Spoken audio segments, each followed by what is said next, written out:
아침에 일찍 나와서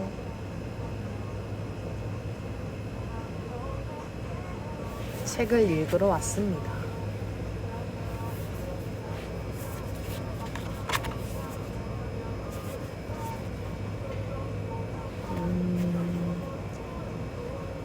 습관을 반복하면 뇌에서 물리적 변화가 일어난다.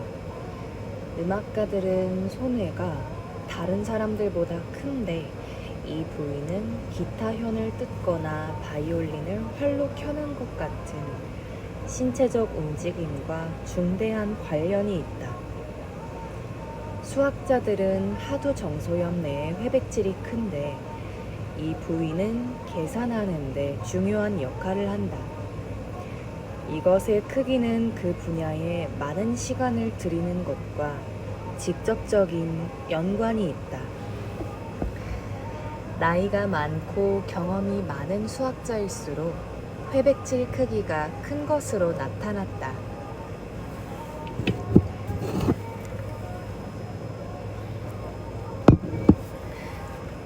런던 택시 운전사들의 뇌를 분석한 연구에서 과학자들은 다른 사람에 비해 이들의 해마가 상당히 크다는 것을 발견했다. 이 부위는 공간 지각 능력과 관계가 있다. 더욱 흥미로운 점은 은퇴한 뒤에는 다시 해마 크기가 감소했다는 점이다.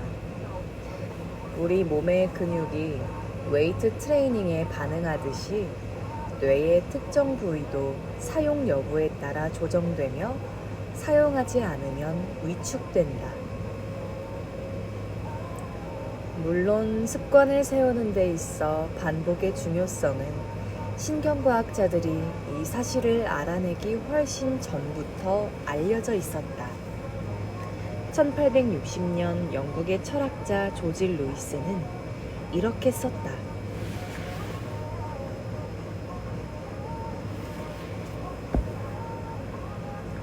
새로운 언어를 말하는 것, 악기를 연주하는 것, 익숙하지 않은 움직임을 배울 때 가장 어려운 것은 느낌이다. 각 감각들이 전달되는 경로들이 확립되지 않았기 때문이다. 자주 반복함으로써 길을 만들어두면 어려움은 사라진다. 그 행동들은 다른 곳에 마음이 쏠려 있어도 자동으로 수행할 수 있게 된다. 상식과 과학적 증거 둘 다 같은 말을 하고 있다. 반복은 변화의 형태라는 것이다. 시작 지점에서 습관은 상당한 노력과 집중을 필요로 한다. 몇 번 반복되면 조금 더 쉬워지지만 여전히 의식적으로 신경을 써야 한다. 충분히 반복되면 습관은 의식적이라기보다는 자동적으로 일어난다. 습관이 자동적으로 일어나게 되는 한계점, 즉 습관 한계점을 넘어가면 행동은 의식 없이 더하게 되거나 덜할 수 있다. 새로운 습관이 형성된 것이다.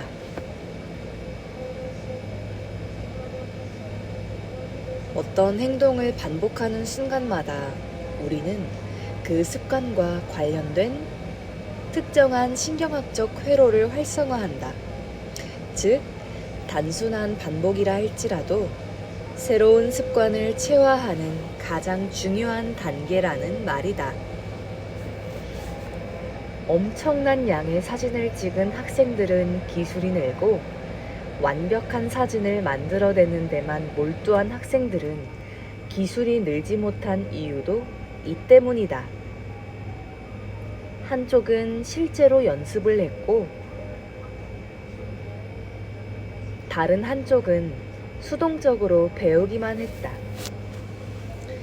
한쪽은 실행했고 한쪽은 동작만 있었다.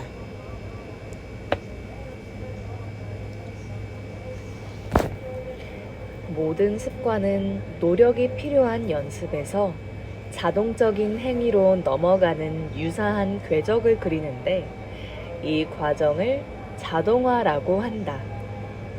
자동화는 각 단계를 떠올리지 않고도 행동을 수행하는 능력으로 행동이 무의식에 새겨질 때 일어난다. 이 그래프는 매일 아침 식사 후 걷는 습관을 세운 사람의 그래프다. 행위가 반복될수록 점점 자동화되는 것을 볼 수 있다.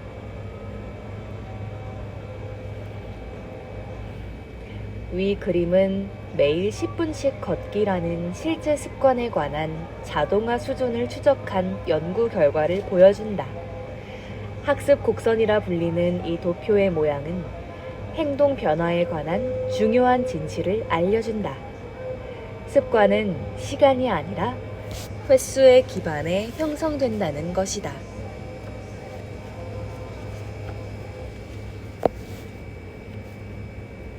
사람들은 내게 가끔 이런 질문을 한다. 새로운 습관을 만드는데 시간이 얼마나 걸리나요? 하지만 진짜로 물어야 할 질문은 이것이다.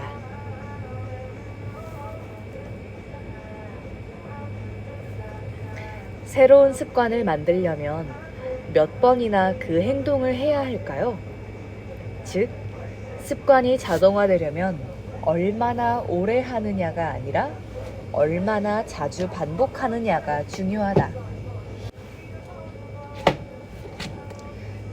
습관 형성에서 시간은 어떤 효력도 없다. 21일이냐 30일이냐 300일이냐는 중요하지 않다. 중요한 것은 행동을 수행하는 비율이다. 어떤 행동을 사흘에 2번 하는 것과 200번 하는 것은 엄청나게 다른 결과를 초래한다. 차이를 만들어내는 것은 횟수다. 우리의 현재 습관은 수백, 수천 번 반복하는 과정에서 내재화된 것이다. 새로운 습관 역시 그만큼의 반복이 필요하다.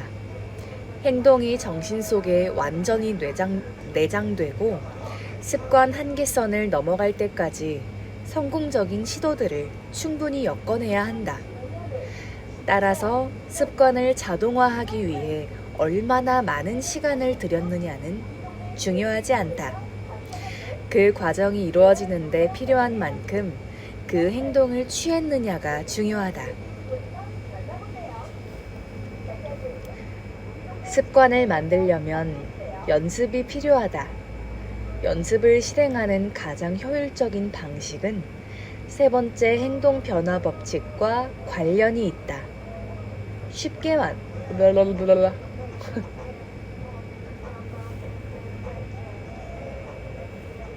졸리다. 쉽게 만들어라. 이제부터는 이 법칙을 정확히 어떻게 적용하는지 살펴보자. 3번째 행동 변화 법칙은 쉽게 만들어라다. 가장 효율적인 학습 형태는 실행이다. 계획 세우기가 아니다. 실행하는 데 초점을 맞추어라. 움직임에 맞추지 마라.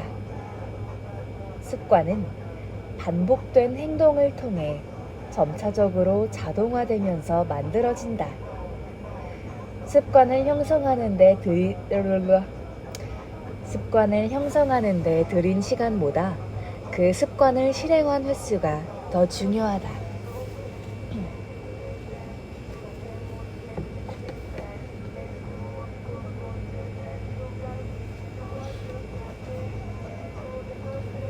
웬만하면 쉽게 갑시다. 인류학자이자 생물학자인 제레브 다이아몬드는 총, 균, 쇠에서 단순한 사실을 지적했다. 대륙의 형태는 각각 다르다. 이 말은 너무나 당연해서 별로 중요하지 않아 보이지만 인간 행동에 아주 깊은 영향을 끼친다. 아메리카 대륙의 주요 축은 북쪽에서 남쪽으로 이어진다. 즉, 북아메리카와 남아메리카로 길고 가느다랗게 대륙 모양이 형성되어 있다. 넓고 평평한 모양이 아니다. 아프리카 대륙 역시 마찬가지다. 반면 유럽, 아시아, 중동 대륙은 반대다. 대륙의 모양이 동서로 뻗어 있다. 다이아몬드에 따르면 이런 대륙 모양의 차이가 수세기에 걸쳐 농업이 전파되는데 중요한 역할을 했다.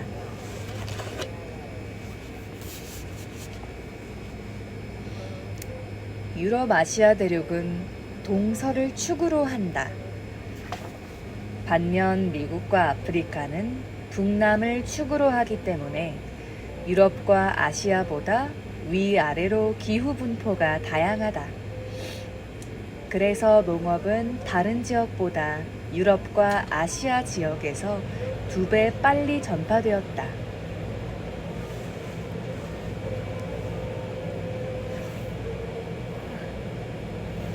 수백, 수천 년 동안 농부의 행동은 이런 환경의 영향을 받았을 것이다.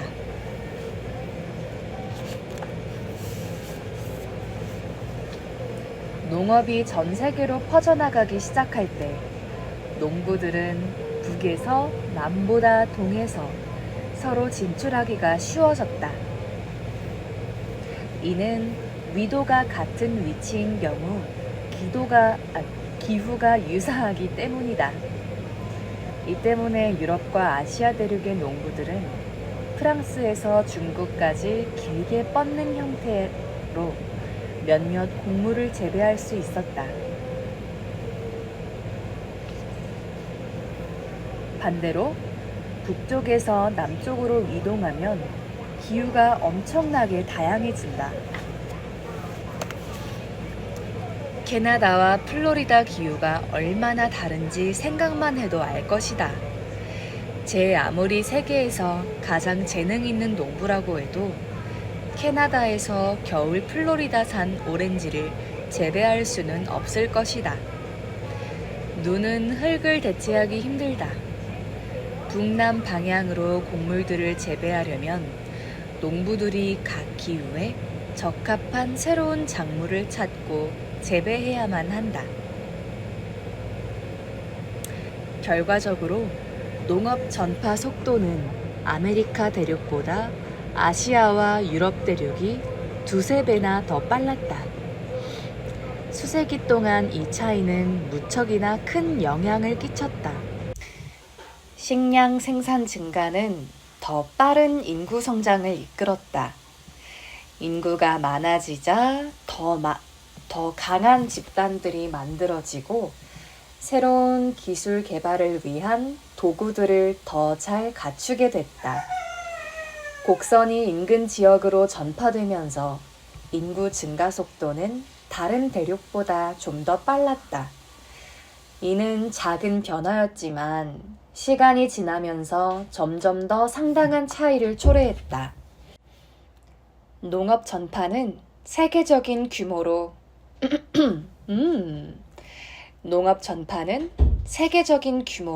세 번째 행동 변화 법칙을 보여준다. 우리는 흔히 동기가 행동 변화의 주요 요소라고 알고 있다. 정말로 그것을 원하면 실제로 하게 된다는 것이다. 하지만 진실은 다르다. 우리가 가지고 있는 진짜 동기는 게으르게 지내는 것, 편리한 일을 하는 것이다. 가만히 생각해보면 이는 어리석은 게 아니라 영리한 전략이다.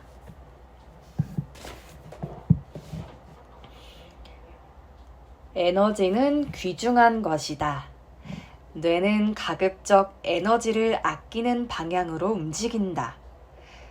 최소 노력의 법칙을 따르는 것은 인간 본성이다. 2가지 유사한 선택지 사이에서 결정해야 할 때 사람들은 자연스럽게 수고가 적게 드는 선택지로 기울게 된다. 예를 들어 농경지를 확장하려고 한다면 기후가 다른 북쪽으로 향하기보다는 동일한 작물을 기를 수 있는 동쪽으로 향할 것이다. 우리는 취할 수 있는 행동들 중에서 최소의 노력으로 가장 큰 가치를 만들어내는 행동을 한다. 쉽게 말해, 우리는 쉬운 일을 하는 쪽으로 동기가 부여된다. 모든 행동에는 특정한 양의 에너지가 드는데, 에너지가 많이 들수록 그 행동을 덜 하게 된다. 예를 들어 하루 100번 푸시업을 하는 걸 목표로 세웠다고 하자.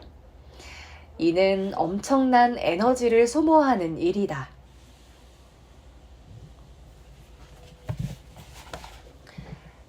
동기가 일어나고 흥미를 느꼈던 처음에는 그 일을 시작할 만큼 힘을 모을 수 있다.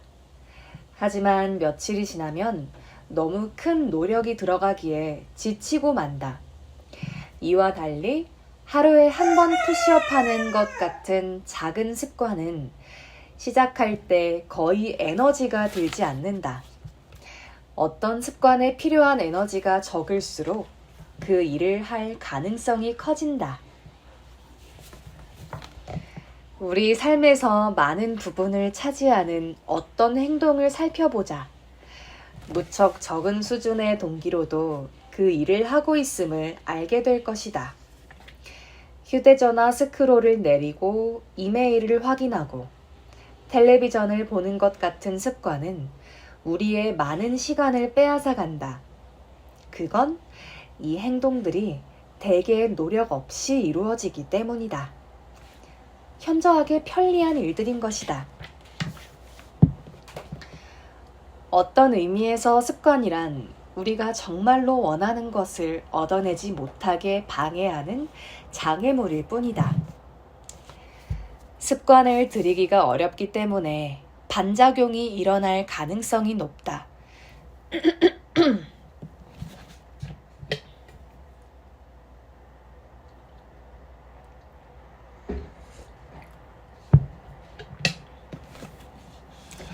예를 들면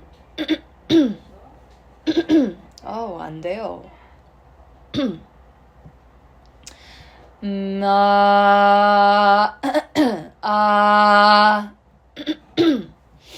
왜 이러지? 예를 들면 다이어트는 몸매 만드는 것을 몸매 만드는 것을 방해하는 장애물이고, 명상은 고요함을 느끼는 것을 방해하는 장애물이며, 일기 쓰기는 생각을 분명히 하는 것을 방해하는 장애물이다. 우리는 습관 그 자체를 원하는 것이 아니다. 우리가 정말 원하는 것은 그 습관이 가져다 줄 결과다. 장애물이 클수록, 즉, 습관을 들이기 어려울수록 내가 되고 싶은 상태와 멀어진다. 이것이 습관을 쉽게 만들어야 하는 이유다. 그래야 하고 싶은 기분이 들지 않을 때도 그 일을 할 수 있다. 좋은 습관을 하기 쉽게 만든다면 우리는 그 일을 계속할 것이다.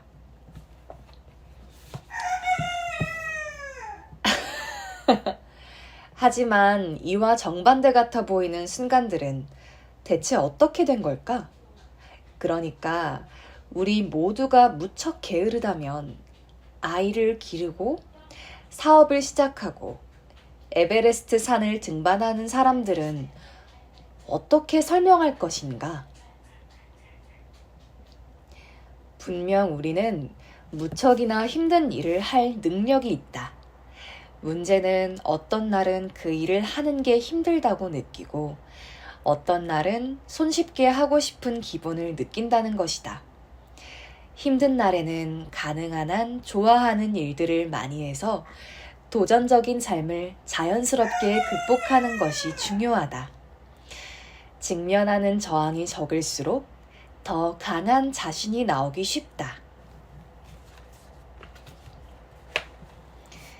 쉽게 만들어라의 진짜 의미는 그 그저 쉬운 일을 하라는 것이 아니다.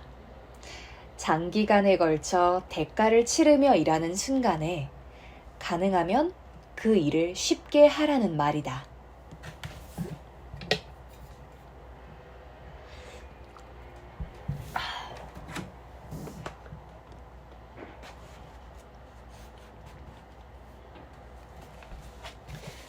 구글과 아마존에서 파는 것. 지금 정원에서 중간 부분이 구부러진 호스를 들고 있다고 생각해보라. 호스에서 물이 나오기는 하지만 충분히 나오지는 않는다. 호스로 나오는 물의 양을 늘리고 싶다면 두 가지 선택지가 있다. 첫 번째는 밸브를 더 세게 돌려서 물이 좀 더 세게 나오도록 하는 것이다. 두 번째는 호스의 구부러진 부분을 펴서 물이 자연스럽게 잘 나오게 만드는 것이다. 행동으로 옮기기 어려운 습관을 꾸준히 하기 위해 동기를 끌어올리려는 시도는 밸브를 세게 돌려서 구부러진 호스로 물이 나오게 하는 일과 같다. 그 일을 할 수는 있지만 많은 노력이 필요하고 삶의 긴장도가 높아진다. 반면 습관을 간단하고 쉽게 만드는 일은 호스의 구부러진 부분을 펴는 것과 같다. 삶에서 마찰을 극복하기 위한 시도를 하기보다는 마찰을 줄이는 것이다. 습관과 관련해 마찰을 줄이는 가장 효율적인 방법은 환경을 재구성하는 것이다. 앞서 우리는 신호를 더욱 분명하게 만드는 방법으로 환경 디자인에 대해 논의한 바 있다. 하지만 기존의 환경을 최대한 활용해 행동을 쉽게 만들 수도 있다. 예를 들어, 새로운 습관을 어디서 실행할지 결정할 때 이미 우리의 일상적인 행동이 이루어지고 있는 곳을 선택하면 된다. 습관은 그것이 생활 흐름에 적합한 것일 때 세우기가 더 쉽다.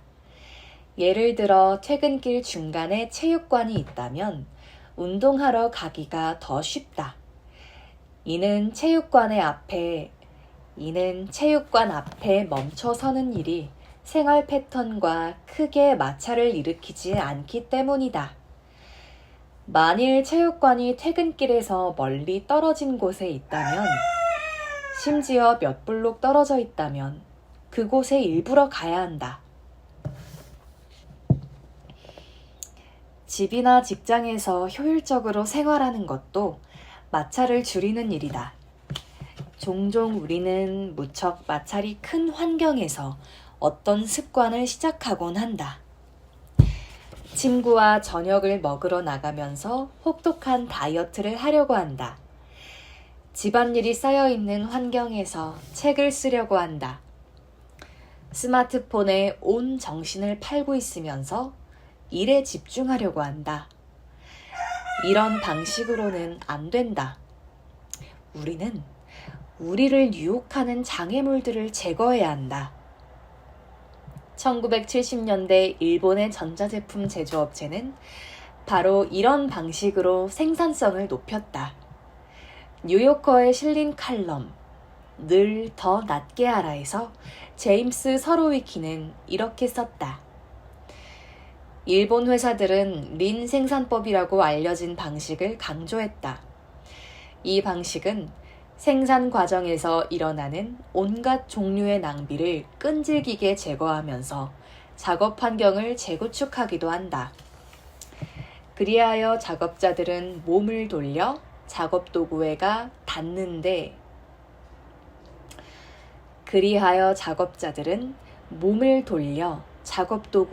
닿는데 낭비되는 시간이 없다.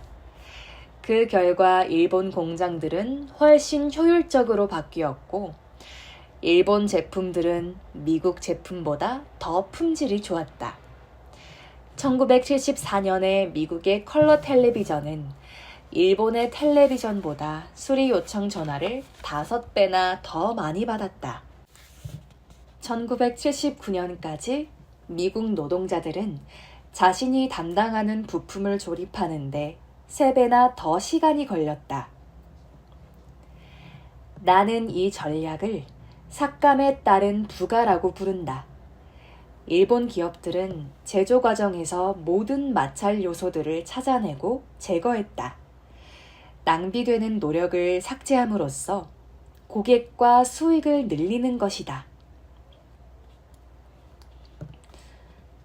이와 유사하게 우리의 시간과 에너지를 차츰차츰 빼앗아가는 마찰 요소들을 제거하면 더 적은 노력으로 더 많은 성과를 얻을 수 있다. 정리를 하면 기분이 좋아지는 이유도 여기에 있다. 앞으로 나아감과 동시에 환경이 우리에게 부과하는 인지부하가 가벼워지기 때문이다.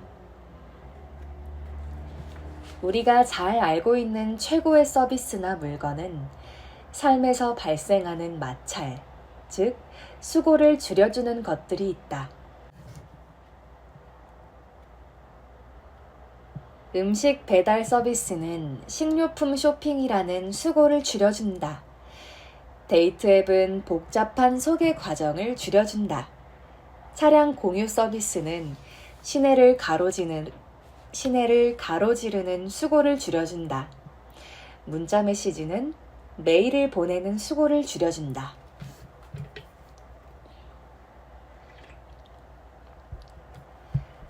일본 텔레비전 제조업체는 작업 환경을 재구축해서 낭비되는 움직임을 줄였고, 이로써 생산 과정을 자동화하고 많은 단계들을 단순화하거나 제거했다. 제품의 형태가 단순화되었고 계정을 만드는데 요구되는 클릭 수가 점차적으로 줄어들었다. 물건에 표시된 지시사항을 이해하기 쉽게 만들거나 소비자들이 선택해야 하는 질문들을 최소화했다.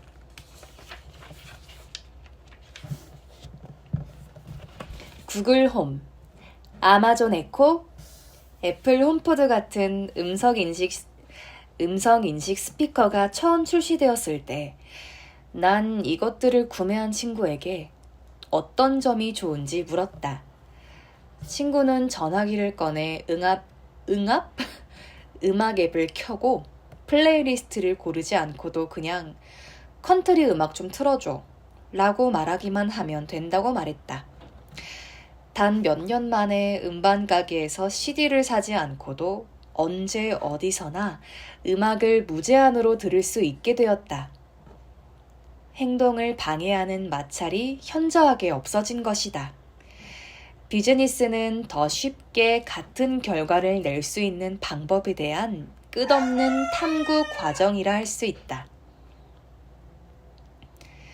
정부에서도 이와 유사한 전략들을 효율적으로 사용한다.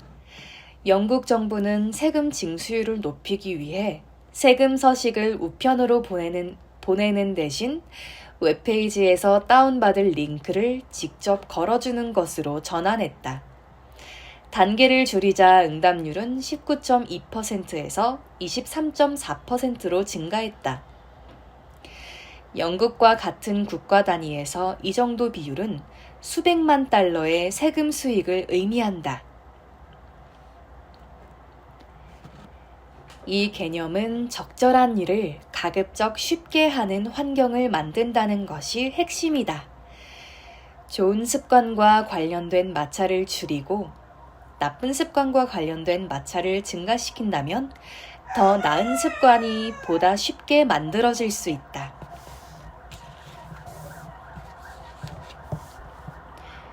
노력은 최소로, 성과는 최고로. 오스월드 너콜스는 미시시피주 나체스에 살고 있는 IT 개발자다. 그의 방 청소 습관은 방을 리셋한다는 전략에 따른다. 예를 들어 텔레비전을 다 보고 나면 그는 텔레비전 스탠드 뒤쪽에 리모컨을 두고 소파에 놓인 쿠션들을 정리하고 담요를 개켜둔다. 차에서 일어날 때는 쓰레기를 밖으로 가져와 버린다. 샤워를 할 때면 샤워물이 덮여지는 동안 목욕탕을 구석구석 닦는다. 그는 샤워를 하면서 내 몸을 씻기 직전이 목욕탕을 청소하기에 가장 완벽한 시간이다라고 말한다.